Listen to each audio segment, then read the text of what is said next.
నమస్తే welcome to our channel నేను సిరి BJP TDP Janasena కూటమి అంటే పొత్తు ఉంటుందని అందరూ అనుకున్న తరుణంలో కానీ ఇప్పుడు మాత్రం పురంధేశ్వరి గారు ఒక భారీ ట్విస్ట్ అయితే ఇచ్చారు. ఇంతకీ ఆ ట్విస్ట్ ఏంటి? సో ఈ అంశాన్ని మనకి క్లుప్తంగా వివరించడానికి మనతో పాటు ఉన్నారు ప్రముఖ senior journalist political analyst CS Rao గారు. నమస్కారం సార్. ఇప్పటివరకు అయితే టీడీపీ జనసేన బీజేపీ పొత్తు ఉంటుందని దాదాపు ఖరారు అయిపోయింది, ఇంకా వాళ్ళు వెల్లడించడమే ఇంకా లేట్ అని చెప్పేసి అనుకుంటున్న తరుణంలో కానీ పురంధేశ్వరి గారు మాత్రం ఒక భారీ ట్విస్ట్ అయితే ఇచ్చారు. అసలు ఇంతకీ ఆ ట్విస్ట్ ఏంటి సార్? ఒకటేనండి, ఏపీ బీజేపీ అధ్యక్షురాలు పురంధేశ్వరి ఆవిడ ఏదన్నా చెప్పారంటే అధిష్టానం నుంచి ఎలాంటి సంకేతాలు వస్తే దానికి అనుగుణంగా చెప్తూ ఉంటారు.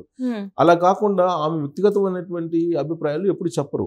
పార్టీ పరంగా రాజకీయ ప్రయాణంలో ఆమె ఎప్పుడు ఏ అధిష్టానం ఉంటే ఆ అధిష్టానానికి సంబంధించినటువంటి సంకేతాలు కానీ అధిష్టానం ఇచ్చినటువంటి డైరెక్షన్ కానీ ఫాలో అవుతుంటారు. తాజాగా పురంధేశ్వరి ఇచ్చినటువంటి ట్విస్ట్ లేదంటే ఆమె చెప్పినటువంటి మాటలు ఏంటంటే, రాబోయేటువంటి రోజుల్లో మేము అభ్యర్థులను మొత్తాన్ని సిద్ధం చేసాం. 25 ఎంపీ స్థానాలకి తయారు చేసాం. 2 చొప్పున, ఒక లోక్సభ స్థానానికి 2 చొప్పున పేర్లను ఫైనల్ చేసేసాము.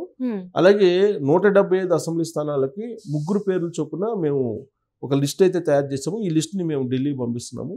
6వ తారీఖున ఢిల్లీలో మీటింగ్ జరగబోతుంది.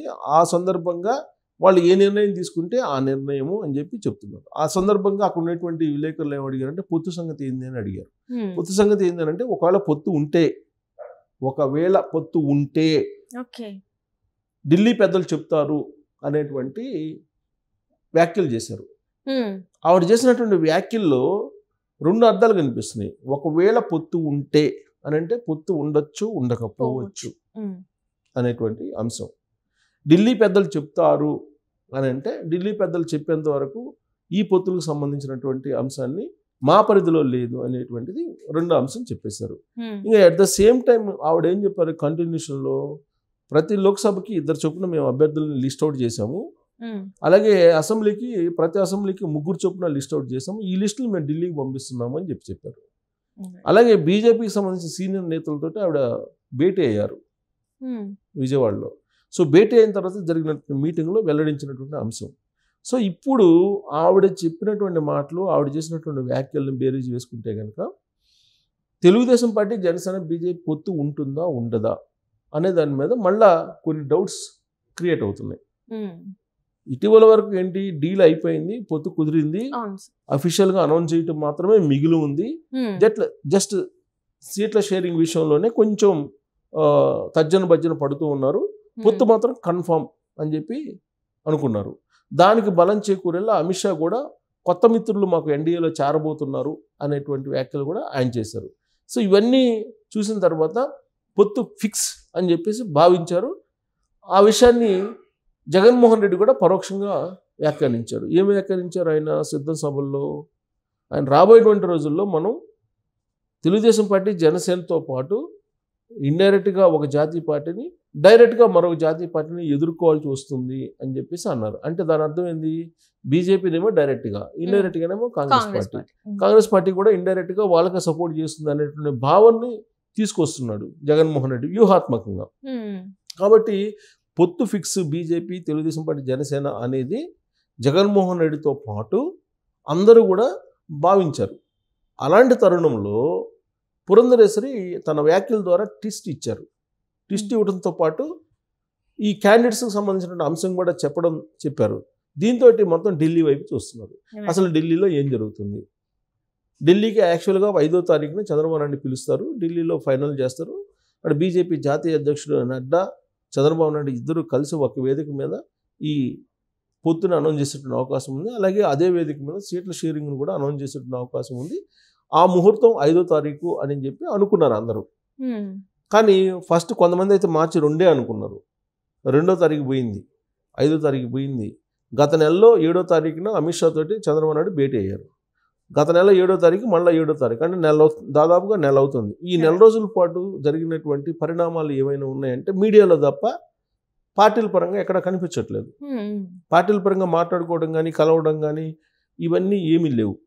కానీ ఈ మధ్య తాడేపల్లిగూడెం వేదికగా జరిగినటువంటి జెండా సభలో మాత్రం రఘురామకృష్ణరాజు ఏం చెప్పారు, 7వ తారీఖు లోపల పొత్తు అనేది కన్ఫర్మ్ అవుతుంది, తాను నర్సాపురం నుంచి పోటీ చేస్తాను, అది తెలుగుదేశమా బీజేపీనా లేకపోతే ఏ పార్టీ అనేది నేను చెప్తాను.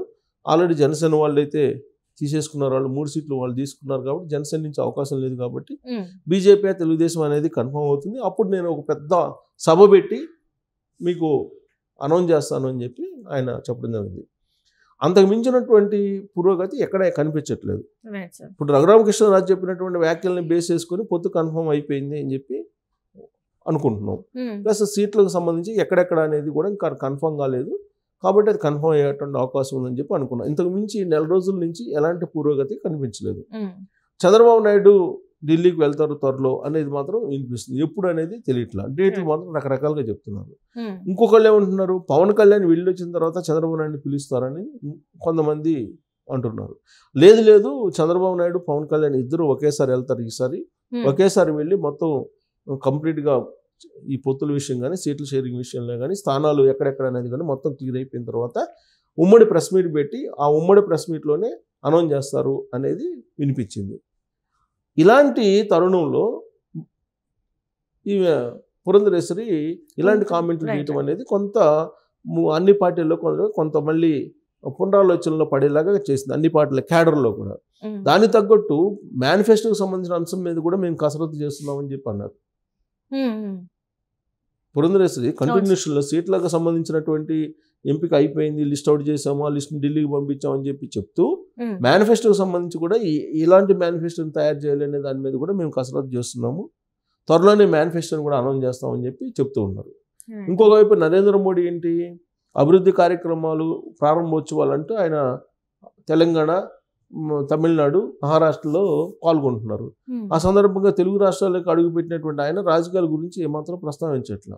మా టార్గెట్ 400, బీజేపీకి 370 అంటున్నారు తప్పితే ఈ పొత్తుల గురించి కానీ ఎక్కడ కూడా ప్రస్తావించట్లేదు. అయితే ఢిల్లీ వర్గాల్లో వినిపిస్తున్నటువంటి మాట ఏంటంటే పొత్తు అనేది అమిత్ షా, నడ్డా వీళ్ళైతే ఇంట్రెస్ట్గా ఉన్నారు.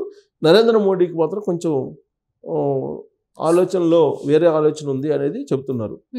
ఈ పొత్తు కన్ఫాము డెఫినెట్గా పొత్తు ఉంటుంది అని చెప్పి చర్చించుకుంటున్నటువంటి సందర్భంలో బీజేపీకి సంబంధించిన ఢిల్లీ నేతల్లో ఇటీవల బీజేపీ పార్లమెంటరీ బోర్డు సమావేశం కూడా జరిగింది. ఆ బోర్డు సమావేశంలో బీజేపీకి సంబంధించినటువంటి వాళ్ళే అంతర్గతంగా చర్చించుకున్నటువంటి అంశం ఏంటంటే ఒకవేళ పొత్తు ఉన్నప్పటికీ నరేంద్ర మోడీ, చంద్రబాబు నాయుడు, పవన్ కళ్యాణ్ ఒక వేదిక మీదకి కనిపించడానికి లేదు, చంద్రబాబు నాయుడు ఉన్న వేదిక మీద నరేంద్ర మోడీ కనిపించడానికి లేదు, ఇలాంటి కండిషన్స్ ఏదో పెట్టుకున్నారు అనేది ఇంకోటి వినిపిస్తుంది. అంటే 2014లో నరేంద్ర మోడీ, చంద్రబాబు నాయుడు, పవన్ కళ్యాణ్ ఒక వేదిక మీద కనిపించారు.